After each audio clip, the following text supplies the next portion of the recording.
मेरा नाम है Rajat and you are watching India's number 1 Hindi gay story channel. सुबह के 4 बज रहे थे। हमेशा की तरह प्रनीत भैया गांव में निकल पड़े थे और उनके पीछे निकला था गौरव, जो हमेशा उन्हें घूरता रहता था। प्रनीत भैया सिर्फ बॉक्सर पहनकर, वो भी एकदम चुस्त, जो उनके बदन से चिपका हुआ रहता था, पूरे गांव में दौड़ लगाते थे। उन्हें सेना में जाना था, मतलब आर्मी में भर्ती होना था उन्हें। इसके लिए वे बहुत जोरों शोरों से तैयारियां कर रहे थे। उनका पूरा बदन एकदम कसा हुआ था, चौड़ी छाती, चौड़ी भुजाएं और जांघें मदमस्त करने वाली। साथ ही उन्होंने अपनी कमर भी बहुत अच्छी बना ली थी। और जब वो गांव में निकलते थे तो उस वक्त सब मोस्टली सो ही रहे होते थे। इसलिए इतने शर्म वाले, यानी इतने शर्माने वाले प्रनीत भैया गांव में सिर्फ अंडरवियर में निकल पड़ते थे जॉगिंग करने के लिए, या यूं कहो दौड़ लगाने के लिए। काफ़ी स्पीड से दौड़ते थे वो। उनका दीवाना गौरव हर रोज़ उन्हें घूरने के लिए बाहर आ ही जाता था। वो हर सुबह अपने दरवाजे पर खड़ा होकर प्रनीत भैया का इंतज़ार किया करता था। प्रनीत भैया जैसे ही उसके घर के पास से निकलते थे, वो हाथ दिखाकर उन्हें हाय बोलता था, पर प्रनीत भैया हमेशा इग्नोर कर देते थे। गौरव सोचता था कि प्रनीत भैया बहुत रूड है, पर ऐसा नहीं था। वो शर्मीले थे, जिस वजह से वो गौरव को इग्नोर करते थे, क्योंकि उन्हें लगता था कि अगर वो बोलेंगे तो कहीं उनके शरीर में कुछ हलचल ना हो जाए। काफ़ी दिन बीत गए थे। गौरव यूं ही हर रोज प्रनीत भैया को देखता था और हाय बोलता था, पर प्रनीत भैया जो थे वो गौरव को घास भी नहीं डाल रहे थे। इसलिए गौरव ने फैसला किया कि वो प्रनीत भैया के साथ दौड़ लगाएगा। अब चाहे जो हो जाए। वो सुबह जल्दी तो उठ ही जाता है, बस दौड़ पे नहीं जाता। अब वो दौड़ने भी जाएगा। प्रनीत भैया उसके घर के पास से निकले ही थे कि गौरव भी साथ में दौड़ने लगा। उसने भी प्रनीत भैया की तरह सिर्फ बॉक्सर पहन लिया, बाकी शर्ट पैंट सब उतार दिए। वो भी सिर्फ बॉक्सर में उनके पीछे पीछे दौड़ रहा था।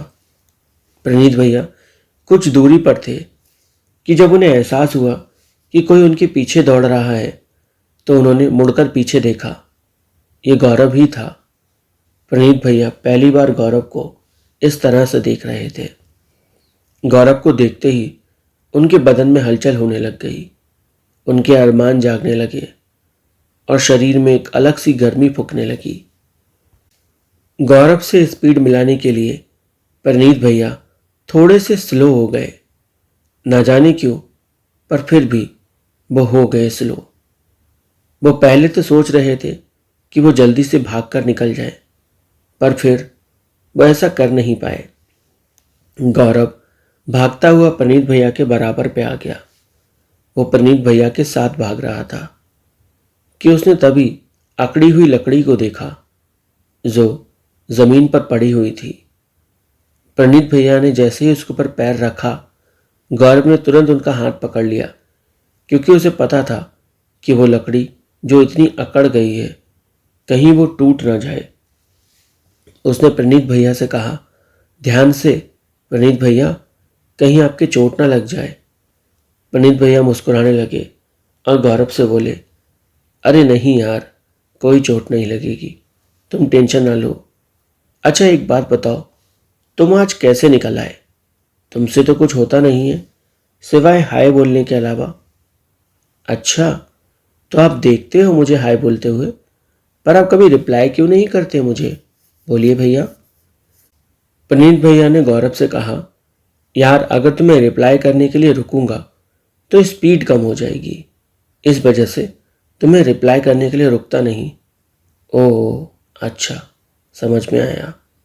वैसे तुम क्यों निकल पड़े इतनी सुबह सुबह रनिंग पे? ज़रा रीज़न तो बताओ।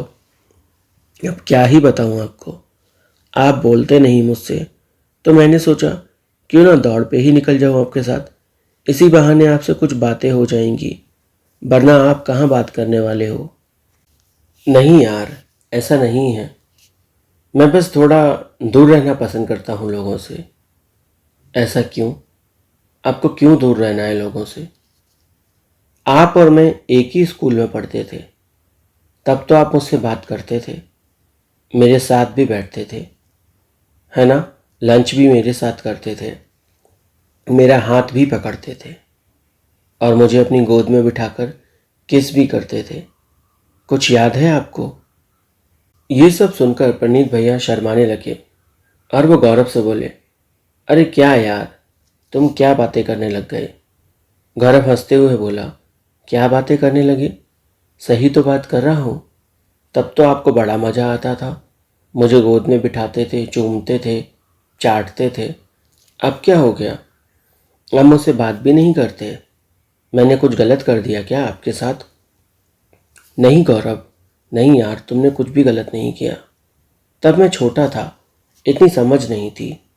अब बड़ा हो गया हूँ, तो बस दिमाग में बस इतना ही रहता है कि सेना में जाना है, उसके लिए तैयारी करनी है, तो बस दिन रात उसी में लगा रहता हूँ। इसलिए मेरे कोई दोस्त भी नहीं है। वो तो मैं जानता हूँ प्रनीत भैया, आपके कोई दोस्त नहीं है, क्योंकि आपके जितने भी दोस्त थे उन सब से तो आपने दोस्ती तोड़ दी। पता नहीं क्यों, पर सब आपके बारे में कुछ ना कुछ बोलते ही हैं। मैंने भी काफ़ी कुछ सुना हुआ है। क्या बोलते हैं वो मेरे बारे में गौरव? बताओ मुझे। जाने दीजिए प्रनीत भैया। नहीं नहीं गौरव, बताओ ना, क्या सुना है तुमने मेरे बारे में? ऐसा क्या बोला उन लोगों ने? बताओ मुझे, मुझे भी जानना है। देखिए भैया, वो बोलते हैं कि आप मीठे हो, आप गुड़ हो, आपको लड़के पसंद हैं, लौंडेबाज हो आप लड़कों के साथ गुपचुप गुपचुप करते हो। ये सब सुन के प्रनीत एकदम से झेप गया। उसे उम्मीद नहीं हो रही थी कि ये सारी बातें गौरव के कानों तक पहुंच गईं। फिर उसने सोचा कि अगर गौरव के कानों तक पहुंची हैं तो गांव में और लोगों के कानों तक भी पहुंची होंगी। गौरव, तुमने जो सुना है वो सब कुछ सही है, इसमें कुछ भी झूठ नहीं। प्रनीत भैया ने बिना डरे बिना हिचकिचाए अपना सच कबूल लिया। वो गौरव से बोले, मैं लड़कों के साथ नहीं, एक लड़के के साथ, सिर्फ एक, जिससे मैं प्यार करता था। उसने मेरे प्यार का गलत फ़ायदा उठाया, मेरे शरीर का फ़ायदा उठाया, मेरी आत्मा का, मेरे बदन को तोड़ा मरोड़ा और फिर मुझे यूं ही तड़पने के लिए छोड़ दिया। और आज वो मुझे हर जगह बदनाम कर रहा है। लेकिन कोई बात नहीं, करने दो, क्योंकि उसके पास कोई सबूत तो है नहीं अपनी बात को साबित करने के लिए। ठीक है, पर अभी अभी तो आपने एक्सेप्ट किया भैया। हाँ, तो मैंने एक्सेप्ट किया ना गौरव, तुम्हारे सामने। क्या अब मैं तुम पर भी भरोसा नहीं कर सकता? नहीं प्रणीत भैया, ऐसा नहीं है। आप मुझ पर भरोसा कर सकते हो। आप तो जानते हो ना, मैं आपके लिए कुछ भी कर सकता हूँ। हाँ, पता है मुझे। ऐसा ही वो भी बोल रहा था कि कुछ भी कर सकता हूँ, पर फिर उसने बहुत कुछ किया और उस सब के बारे में सबको बता दिया। मैं नहीं चाहता कि मेरे साथ ऐसा दोबारा हो, इसलिए मैं सबसे दूर रहता हूँ। ना लोगों के साथ रहूँगा, ना लोग बातें बनाएंगे, और जब बातें नहीं बनेंगी तो मेरे घर वाले भी मुझसे कुछ नहीं बोलेंगे।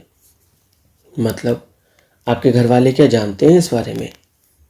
क्यों नहीं जानेंगे गौरव? जब ये बात तुम तक पहुंची तो क्या मेरे घर वालों तक नहीं पहुंची होगी? वो सब जानते हैं, पर वो कभी मुझसे कुछ पूछते नहीं। हाँ, एक बार पापा ने मुझे धमकाया ज़रूर था कि अगर ये सब बातें सच निकली ना तो वो मुझे मार डालेंगे, मेरी जान ले लेंगे। आखिर गांव के सरपंच जो ठहरे, उनको अपनी इज्जत अपने बेटे से भी ज़्यादा प्यारी है। लेकिन हाँ, मुझे तुम पसंद हो। मैं तुम्हें गोद में बिठाता था, चूमता भी था और तुम्हारा हाथ भी पकड़ता था। लेकिन अब क्या? अब बताओ गौरव, क्या चाहते हो तुम मुझसे? तुम यूं ही तो नहीं आए हो, कुछ तो तुम चाहते हो। इसीलिए तुम आए हो। कह दो। ऐसा कुछ नहीं है भैया, आप गलत सोच रहे हो। मैं ऐसा नहीं हूं। मुझे आपसे कुछ नहीं चाहिए। सब ऐसा ही बोलते हैं। बोलो बोलो, तुम्हें क्या चाहिए? मुझे तुम ब्लैकमेल करने आए हो? क्या करने आए हो? मेरे बारे में तुम मेरे घर वालों को बताओगे? क्या करोगे? बताओ। आप मुझे बिल्कुल गलत समझ रहे हैं प्रनीत भैया, ऐसा कुछ भी नहीं है। ये कहते हुए गौरव ने अपनी बाहें खोली और प्रनीत को कसकर अपने सीने से लगा लिया। प्रनीत पहले असहज महसूस कर रहा था, उसे अनकंफर्टेबल लग रहा था, पर फिर उसने गौरव की बाहों में खुद को समर्पित कर दिया। गौरव और प्रनीत एक दूसरे के सीने से लगे हुए थे। उनके बदन की गर्मी आपस में मिल रही थी और होठ से होठ टकरा गए थे। दोनों एक दूसरे के होठों को चूम रहे थे। उन्हें यह भी होश नहीं था कि वो गांव की एक सड़क पर हैं जहां लोग उन्हें देख सकते हैं। रात का वक्त था, इसलिए कोई था ही नहीं वहां पर। प्रनीत और गौरव दोनों एक दूसरे में डूबे जा रहे थे। उनके बीच एक नई कहानी, एक नया सिलसिला शुरू हो रहा था। मानो वक्त करवट बदल रहा था, उनके आयाम में आकर खुद ही गिर पड़ा था। प्रनीत और गौरव एक दूसरे के होठों को होठों में भरकर चूम रहे थे। गौरव के हाथ प्रनीत के बदन पर नाच रहे थे और प्रनीत के गौरव के। धीरे धीरे कर दोनों लड़के वहीं बाजू में मौजूद खेत में चले गए और वहां जाकर अपने प्यार को परवान चढ़ाने लगे। दोनों लड़के इस कदर एक दूसरे में डूबे हुए थे कि उन्हें भान भी नहीं था कि कब 4 के 5:30 बज गए। और जब उन्होंने गांव में हलचल सुनी कि लोग आ रहे हैं, जा रहे हैं, तब जाकर वो एक दूसरे से अलग हुए और दौड़ते हुए अपने अपने घर को वापस चले गए। कहानी यहीं ख़त्म होती है। वीडियो को लाइक करें, कमेंट करें, शेयर करें, साथ ही चैनल को सब्सक्राइब जरूर करें।